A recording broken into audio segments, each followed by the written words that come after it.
Manchester United are currently in the top four for the first time under Erik ten Hag. And if you think of the way we started the season, if you think that no other teams had to play everyone on the big six and we've had the hardest fixture list, that is a bloody good achievement, especially looking at where we were last season, finishing sixth, was it last season? The toxicity in the dressing room, how bad we were last season. The absolute difference between last season and this season is absolutely incredible. And you've got to give Ten Hag a round of applause for that. Like, he's doing an incredible job. Today we were the better team. We deserved the win. We were not lucky. We did deserve the win. We could have scored 2-3 goals. We created 3 big chances. We had next year, I think, 2.6.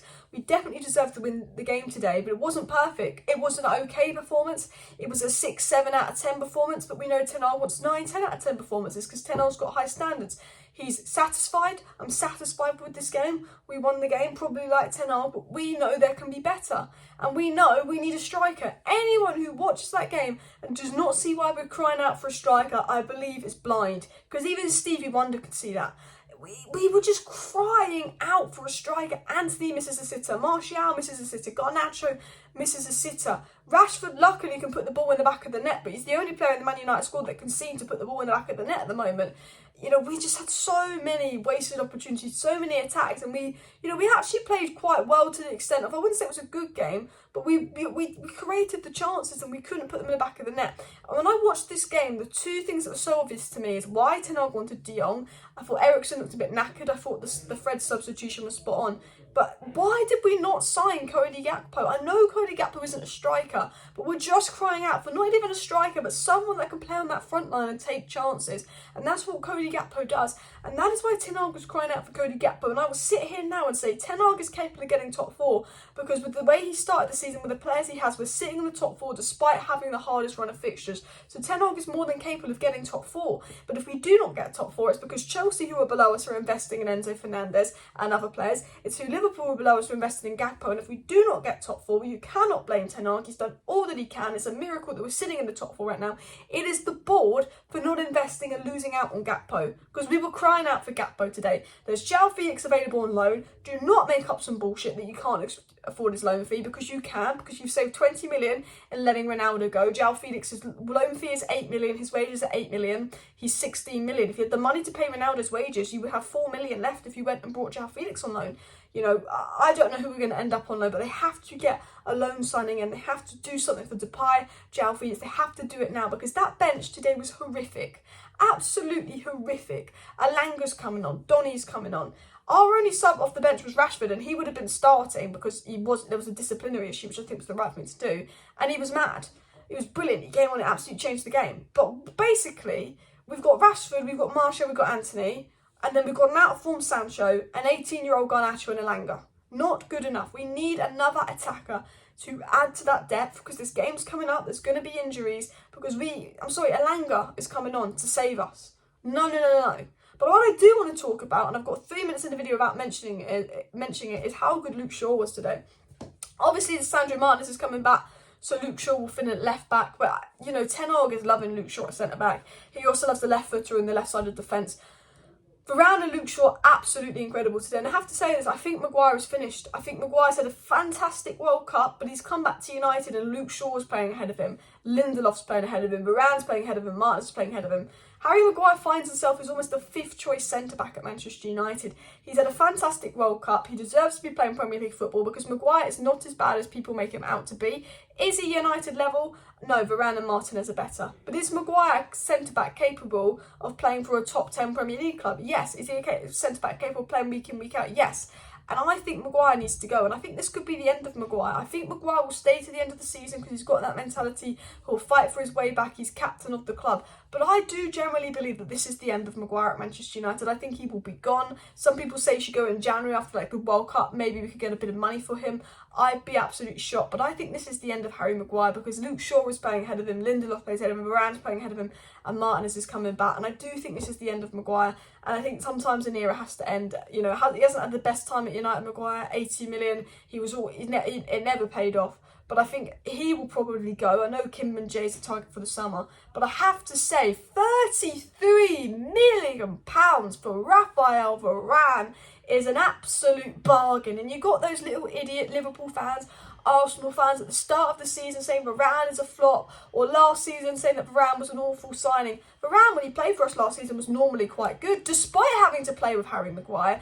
Varane just barely played last season because he was always injured. Varane had a bit of a break, came back, Ten Hag didn't rush him back, and Varane has been absolutely unstoppable. Varane is having such an underrated season. He's been absolutely fantastic. He's played with Luke Shaw, he's played with Maguire, he's played with Lindelof, he's played with Martinez, and he's been absolutely fantastic. Raphael Varane, Luke Shaw, Casemiro, Marcus Rashford, Wan-Bissaka today, those 5 players were absolutely incredible, and those 5 players won us the game. Wan-Bissaka with his goal line clearance, Varane and Luke Shaw looking incredible at centre-back, and what I like about Luke Shaw is he's playing in a back 4. It's very difficult as a left-back playing centre-back in a back 4. He looks so comfortable and he looks so good on the ball, and he regressed the ball forward, and he did everything Ten Hag wanted him to do.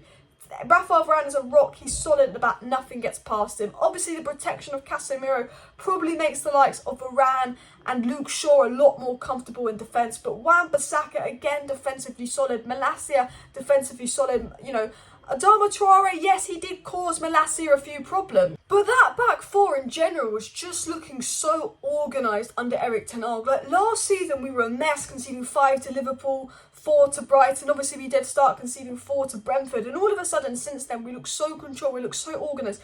Wan-Bissaka, who 6 months ago you wouldn't even believe was a professional footballer, that was so awful, has played 3 absolutely solid games for Manchester United. 3 games where he's looked really, really good. Varane's obviously coming back to his best, and I hate that people wrote off Varane. He's been fantastic this season. I have to give Ten Hag credit. The defence was absolutely fantastic. De Gea super save at the end. Wan-Bissaka goal line clearance. Varane and Luke Shaw did their thing. I think defence arguably man of the match. We could talk about Casemiro. Yet again, another fantastic performance from Casemiro. He is just world class because every single game from Casemiro, you're getting a 7, 8 and occasionally a 9. 7.5, 8 out of 10 again performance from Casemiro. And I have to say, Eriksen wasn't on his A game, but Casemiro was. I think Eriksen, it's very obvious. I like Eriksen, but he's a player that can play once a week, not twice a week. It's very obvious we need someone to fill in that Eriksen role. That is why Ten Hag was crying out for Frankie de Jong. I love Eriksen, he's a fantastic player, but today he wasn't quite on it, and I think Ten Hag got his substitution spot on. I think Fred coming on really gave us that energy in midfield where we could push for that goal. I think Wolves do have quite a good midfield. Neves, Nunes, João Moutinho. I think that's one of Wolves' strong points. I don't think Wolves are a bad side. I think they're just toothless in attack. They have a good midfield, they have a solid defence. Their problem, is scoring goals. And I think the Wolves midfield really did give us a game today. I thought Bruno was very quiet in the first half. I thought Bruno was a lot better in the second half. When Fred came on, when he got a bit more of the ball, Bruno had a few key passes. I have to say, Eriksen was a bit off it today. I think Eriksen, Garnacho and Martial and Antony, they were probably the 4 players that were a bit off it today. And I think we won the game because the defence was so good. And also Rashford came on and won the game for us. But I have to talk about Kylian Rashford, Marcus Mbappe, whatever we're going to call him. Rashford is a form player, but my God, when Rashford is in form, he is freaking incredible. And what I love about Rashford is he was dropped by Ten Hag for a disciplinary issue, and he didn't go and do a Ronaldo and sulk and all of that. He accepted he was on the bench. He accepted that the manager was in charge, and if you disrespect or do or late or whatever Rashford's done, you get dropped. And Rashford was on the bench. He didn't sulk, and then he came on and he scored and he did his bit. And arguably, you could say that Marcus Rashford deserved 2 goals because if you look at Rashford, yes, it was a handball, but 1, he couldn't move his hand, and 2, it hit the Wolves player on the way up as well. Marcus Rashford just came on and he got the goals because I tell you what, we deserved the goals. Martial should have had a goal in the first half. Antony should have had a goal in the first half. And as I said, Garnacho should have scored that 1-on-1. And Rashford comes on and he actually scores a really good goal. Like dribbles around a few players and puts it in the back of the net. And that links back to us needing a striker because our only player that can put the ball in the back of the net at the moment is Rashford. I like Garnacho, I like Antony, I like Martial, but we cannot score goals. But at the end of the day, guys, we won the game. We did enough to win the game. We do need a striker. Ten Hag's doing a great job, defensively solid. I'm actually happy with that result. I feel good. The second half was a bit intense. It was a tight game. It's a tighter game than I'd like it to be because Wolves are right down the bottom of the league. But the 3 points is the most important thing. It's the momentum. It's what we build from that. These 3 points are really important. It's the confidence the players get into this. And, the negative is the bench is really thin. The people that came off the bench, we've got no options on the bench, but that's not Ten Hag's fault. Everything that I look at this, every time I look at this game, I go, Ten Hag hasn't done anything wrong. If I'm assessing Ten Hag, he's done nothing wrong. The problems are out of Ten Hag's hands. It's about the lack of players available. With the players available, if you assess Ten Hag, he's doing a good job, because Aaron Wan-Bissaka is playing well. Marcus Rashford is playing well, and Jadon Sancho, I believe, is going to come back and play well. Ten Hag's got some of these underperforming Manchester United players playing well again. Ten Hag's got Manchester United playing as a team. Ten Hag's got Manchester United organised. And, we didn't dominate the game, we weren't amazing, but we're very much on track. And I think the discipline of Rashford was the right thing to do, as it sends a message to the rest of the squad. And I like how Rashford responded by coming on and scoring. And I have to say, my man of the match is Luke Shaw. He massively impressed me. But Casemiro, Rashford, Varane and Wan-Bissaka very much could be up there for man of the match as well. And I think Varane has been an absolute steal. I hope you enjoyed this match reaction. There might be a video tonight, so make sure you're subscribed to the channel if you're not already. Smash a like, smash a subscribe. Thank you for watching. See you next time, and bye.